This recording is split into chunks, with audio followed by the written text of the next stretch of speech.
வணக்கம். நம்ம எல்லாருமே ஒரு உணவுன்னா அதுல என்ன சத்து இருக்கு, எவ்வளோ கேலரி இருக்குன்னு தான் பார்ப்போம். சரிதானே?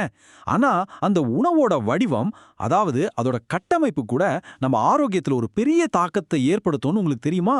வாங்க, நம்ம சாப்பாட்டோட இந்த மறைக்கப்பட்ட ரகசியத்தை பத்தி கொஞ்சம் விரிவாக பார்க்கலாம்.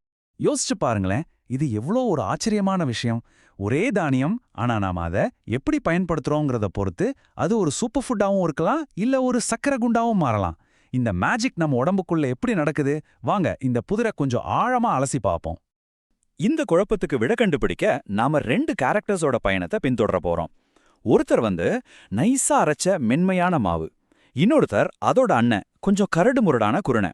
ரெண்டுமே ஒரே தானியம்தான். ஆனா நம்ம உடம்புக்குள்ள இவங்களோட பயணம் முற்றிலும் வேற மாதிரி இருக்க போகுது.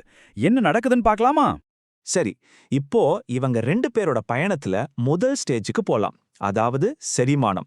இங்க தான் ஒரு உணவோட கட்டமைப்பு எவ்வளோ பெரிய வித்தியாசத்தை உண்டாக்குதுன்னு நமக்கு தெரிய வரும். குறிப்பா சர்க்கரை எவ்வளோ வேகமா நம்ம ரத்தத்துல கலக்குதுங்கிற விஷயத்துல. டெக்னாலஜி தெரிஞ்சவங்களுக்கு டிடாஸ் தாக்குதல்னா என்னன்னு நல்லாவே தெரியும். அதாவது ஒரே நேரத்துல ஒரு சர்வர் மேல லட்சக்கணக்கான ரிக்வெஸ்ட்டை அனுப்பி அதை மொத்தமா முடக்கிடுவாங்க. நம்புவீங்களா? கிட்டத்தட்ட இதே மாதிரி ஒரு வேலையைத்தான் இந்த மாவு நம்ம கணையம் மேல செய்யுது.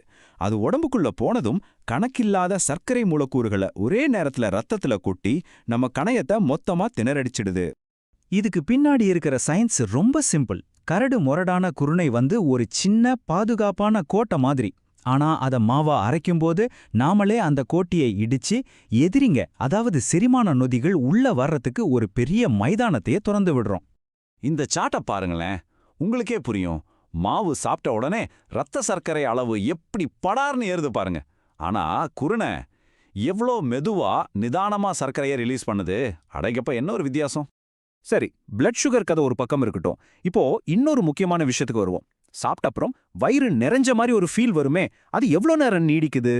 இங்கேயும் உணவோட கட்டமைப்பு ஒரு பெரிய ரோல் பிளே பண்ணுது. வாங்க பயணத்தோட அடுத்த கட்டத்துல என்ன நடக்குதுன்னு பார்க்கலாம்.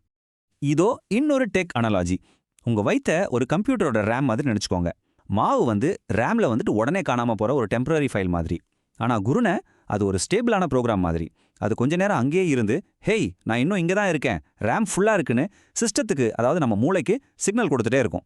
நம்ம வயித்துல என்ன நடக்குதுன்னு இந்த படம் சூப்பரா காட்டுது பாருங்க. நம்ம வயித்துல பைலோரிக் சல்லடைன்னு ஒரு நேச்சுரல் ஃபில்டர் இருக்கு. மாவு மாதிரி பேஸ்டா இருக்கிற உணவு இந்த ஃபில்டர் வழியா ரொம்ப சுலபமா பாஸ் ஆகி சீக்கிரமே குடலுக்கு போயிடும். ஆனா குருணை மாதிரி திடமான துகள்கள் இன்னும் அரைக்கணுங்கிறதுக்காக இந்த ஃபில்டர்ல மாட்டிக்கிட்டு வயித்திலே அதிக நேரம் தங்கிடும். அந்த ஃபில்டரோட விளைவு தான் இது. பாருங்க, குருணை மாதிரி கரடு முரடான சாப்பாடு கிட்டத்தட்ட 2 மணி நேரம், அதாவது 120 நிமிஷம் வரைக்கும் வயிற்றிலே தங்குது. இதனால தான் நமக்கு நேரம் பசிக்காம இருக்கு. ஆனா மாவு அது பாதி நேரத்துல கூட இருக்காது, சட்டுன்னு வெளியே போயிடும். அதனால தான் மாவுல செஞ்சது சாப்பிட்டா கொஞ்ச நேரத்திலேயே மறுபடியும் பசிக்க ஆரம்பிச்சிடுது.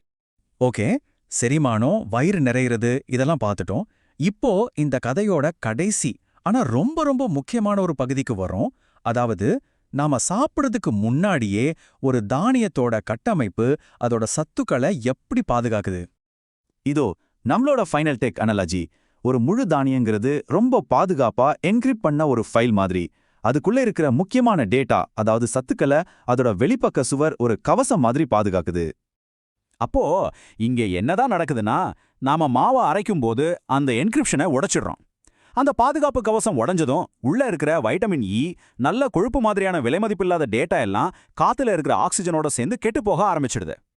ஆனா இந்த டேட்டா திருட்டு ஒரே நாள்ல நடக்காது, மெதுவா நடக்கும். மாவு அரைச்சு வச்ச சில வாரத்திலேயே ஆக்சிஜனேற்றம் ஆரம்பிச்சு சத்துக்கள் குறைய ஆரம்பிச்சிடும். மாசு கணக்கில் ஆச்சுன்னா அவ்வளவுதான், முக்கியமான சத்துக்கள் எல்லாம் காலி. இதனாலதான் அப்பப்போ ஃப்ரெஷ்ஷா அரைச்சு பயன்படுத்துறது அவ்வளோ முக்கியம்னு சொல்றாங்க.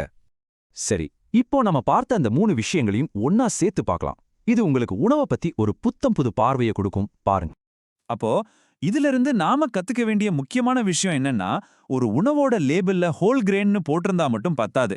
அதோட வடிவம், அதோட கட்டமைப்பு எப்படி இருக்குங்கிறதும் அதே அளவுக்கு முக்கியம். இந்த ஒரு விஷயத்தை நீங்க புரிஞ்சுக்கிட்டாலே போதும், உங்க உணவு பழக்கத்துல ஒரு பெரிய நல்ல மாற்றத்தை கொண்டு வர முடியும். இந்த டேபிள் பாருங்க, நாம எவ்வளவு நேரம் பேசின எல்லாத்தையும் அழகா ஒரே இடத்துல கொண்டு வந்திருக்கு. செரிமான வேகம், அது நம்ம டிடாஸ் தாக்குதல். வயிறு நிறையிறது, அது ரேம் மேனேஜ்மெண்ட். சத்துக்களோட பாதுகாப்பு, அது டேட்டா என்கிரிப்ஷன். பாத்தீங்களா, எல்லாத்தையும் எவ்வளோ ஈஸியா கனெக்ட் பண்ண முடியுதுன்னு. சரி, கடைசியா உங்ககிட்ட ஒரு கேள்வி. நீங்க அடுத்த வேளை சாப்பிட போற உணவோட கட்டமைப்பு எப்படி இருக்க போகுது? இனிமே உங்க தட்டுல என்ன இருக்குன்னு மட்டும் பார்க்காம, அது என்ன வடிவத்துல இருக்குன்னு யோசிப்பீங்க இல்லையா?